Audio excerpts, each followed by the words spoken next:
নাম শুনছি কক্সবাজারের নব্বই গডফাদার শিলং থেকে এসেছে, দখল করছে, মানুষের জায়গা জমি দখল করছে, চাঁদাবাজি দখল করছে। কক্সবাজারে পথসভায় অংশ নিয়ে বিএনপি নেতা সালাউদ্দিন আহমদকে ইঙ্গিত করে এমন বক্তব্য রাখেন এনসিপি নেতা নাসিরউদ্দিন পাটোয়ারি। এরপরই প্রতিবাদ বিক্ষোভে ফেটে পড়ে বিএনপি ও ছাত্রদলের নেতাকর্মীরা।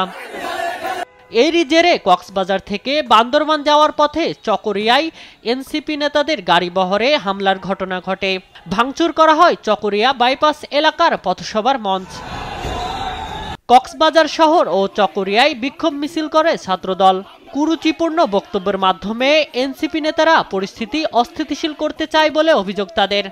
আজকে এই প্রতিবাদ সে যদি অদূর ভবিষ্যতে আমাদের সালাউদ্দিন ভাইকে নিয়ে যদি অন্যথায় কুরুচিপূর্ণ বক্তব্য রাখে, সারা বাংলাদেশ থেকে আমরা তাকে বঞ্চিত ঘোষণা করব এবং আমাদের আন্দোলন শুধু তাকে নিয়ে হবে। শুধু নাসিরউদ্দিন পাটোয়ারি না, যেই বলবে তার বিরুদ্ধেই আমরা অবস্থান করব, তার বিরুদ্ধেই আমরা লড়ে যাব।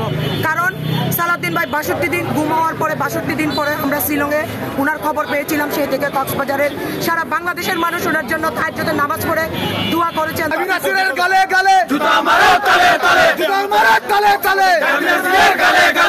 জাতীয় নেতাকে নিয়ে শিষ্টাচার বহির্ভূত বক্তব্যের সমালোচনা করেন সাবেক এমপি ইঞ্জিনিয়ার মোহাম্মদ শহীদুজ্জামান। ঘটনার পর স্থানীয় প্রশাসন পরিস্থিতি নিয়ন্ত্রণে আনে। শামীম হোসেন, নিউজ ডেস্ক, দেশ টিভি।